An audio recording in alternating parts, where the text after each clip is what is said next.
जय श्री सच्चिदानंद।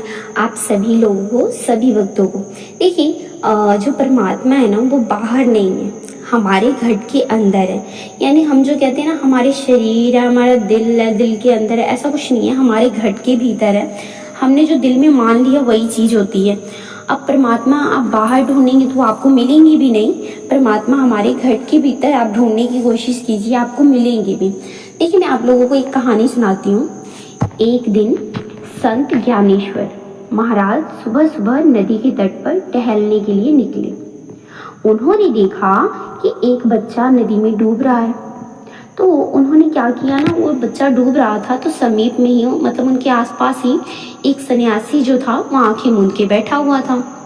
तो संत जो ज्ञानेश्वर थे वो महाराज तुरंत नदी में कूदे और डूबते हुए बच्चे को उन्होंने बचा लिया। और बचाने के बाद फिर सन्यासी को पुकारा तो सन्यासी ने आंखें खोली तो ज्ञानेश्वर महाराज बोले, क्या आपका ध्यान लगा था? सन्यासी ने उत्तर दिया, ध्यान तो नहीं लगा, मगर मन इधर उधर भटक रहा था, भाग रहा था। तो संत ज्ञानेश्वर महाराज ने उनसे फिर पूछा कि बच्चा डूब रहा था, क्या आपको दिखाई नहीं दिया? तो जो सन्यासी थे उन्होंने उत्तर दिया कि देखा तो था, लेकिन ध्यान में कर रहा था, इस वजह से मैं आया नहीं। तो संत ज्ञानेश्वर महाराज ने सन्यासी को समझाया कि आपका ध्यान में मन कैसे लगता, सफल कैसे हो सकते थे। परमपिता परमात्मा ने आपको किसी की सेवा करने का मौका दिया था, यही आपका कर्तव्य भी है। यदि आप पालन करते तो शायद आपका ध्यान मन लग जाता। परमपिता परमात्मा की सृष्टि बगीचा जहाँ बिगड़ रहा था, तो क्या बगीचे का माली आपको आनंद दे सकता है? नहीं। तो बगीचे का आनंद लेना है तो बगीचे को संवारना सीखो, तभी तो जाकर माली आपको आनंद देगा। यदि आपका पड़ोसी भूखा सो रहा है और आप चुपचाप अपनी ही मस्त मगन में है, तो आप सोचिए कि ये समझिए कि आपके द्वारा शुभ कार्य हो रहा है, क्योंकि भूखा व्यक्ति उसी की छवि है जिसे पूजा पाठ करके आप प्रसन्न करना या रिझाना चाहते हो। क्या वह सर्वव्यापक नहीं है? वह तो कण कण में समाया हुआ है। इसीलिए कहते हैं कि तर्क का विषय नहीं, बल्कि यह भाव का विषय है। परमपिता परमात्मा अनुमान नहीं, अनुभव का विषय है।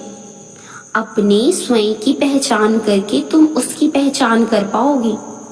यह पहचान मिलती है ध्यान से। महात्मा बुद्ध कहते हैं कि जब तुम ध्यान के लिए बैठे तो परमपिता परमात्मा से प्रार्थना करो कि हे भगवान, ध्यान से प्राप्त होने वाली शांति केवल हम तक सीमित न रहे, बल्कि यह सब में बंट जाए, दूर दूर तक फैल जाए और सबके जीवन में शांति मिले। यह आनंद सब में बट जाए। जो व्यक्ति केवल अपने तक इस शांति आनंद को रखना चाहते हैं, जो इस आनंद को समस्त वसुधा पर फैला दें, वे अचानक पाते हैं कि पर ब्रह्म परमेश्वर परिपूर्ण हो चुके हैं। परम शांति उन्हीं को मिलती है। देखिए, संसार की कोई भी वस्तु तुम्हें शांति नहीं दे सकती है। तुम स्वयं अपने आप को शांति दे सकते हो। यह शांति मिलती है केवल और केवल ध्यान से। क्या आप लोग सवेरे सुबह उठ के कभी ध्यान करके आपने देखा है कि आपको पूरे दिन क्या शांति मिलती है? जब दिल को शांति आ जाए ना, तो ऐसा महसूस होता है कि सब और शांति है। आप अपने दिल में ही शांति नहीं रखते हो ना, तो आपको पूरे दिन बेचैनी सी महसूस होगी, आपको अच्छा फील नहीं होगा और सब और ठहराव है।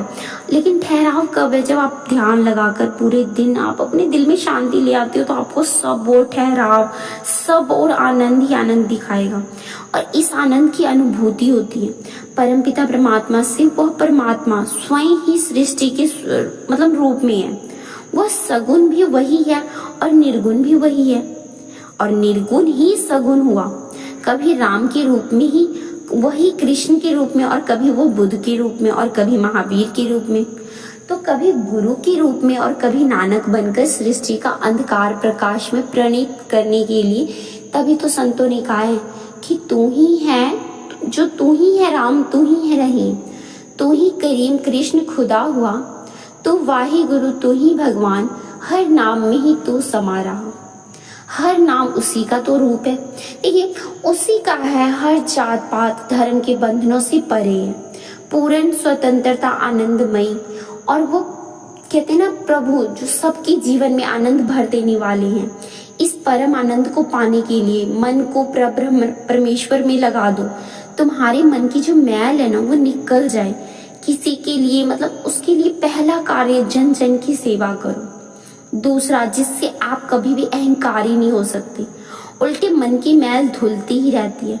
और वह तरीका है परमपिता परमात्मा के पावन अमृत का नाम का जो है ना, वो ध्यान करना। आप जितना अधिक से अधिक ध्यान करते हैं, आपका उतना ही अधिक मन ध्यान में उतरता है। और एक समय धीरे धीरे उस मालिक की कृपा में आप उस मतलब कृपा के पात्र बन जाते हैं। जब आप ध्यान में प्रविष्टि मतलब होंगे ना, तो आपके भीतर की ऊर्जा जो है ना छिपी हुई, वो इतनी जोर से जागृत होगी कि बाहर की ऊर्जा से उसका संबंध विच्छेद हो जाएगा। और तब हमारा अपना आपा खो जाता है और हम विराट के साथ जुड़ जाते हैं, मतलब एकाकार हो जाते हैं। उस प्रभु के साथ एक होने के पर क्या जाना जाता है। इस पर बहुत से लोगों का कहना है कि कहना है भी और लेकिन नहीं भी कहा जा सकता। कबीर साहब कहते हैं कि मैं उसे खोजने गया, खोजा बहुत, खोजा और खोजते खोजते मैं खुद ही खो गया। उससे मिला, लेकिन जब मैं अपने आप में ही खो गया, इसलिए अब कौन बताए कि मैं अब मिला, क्या मिला, मुझे कब मिला। अज्ञानता के कारण आज तुम इस शरीर को ही अपना मान बैठे हो। और कहते हैं ना, यही सब कुछ लगता है कि जैसे सच तो यही है कि शरीर जैसे पता नहीं कितने शरीर हो चुके हैं और मतलब ये शरीर हमारा है और हमेशा रहेगा, ऐसा सोच के हम बैठे हैं।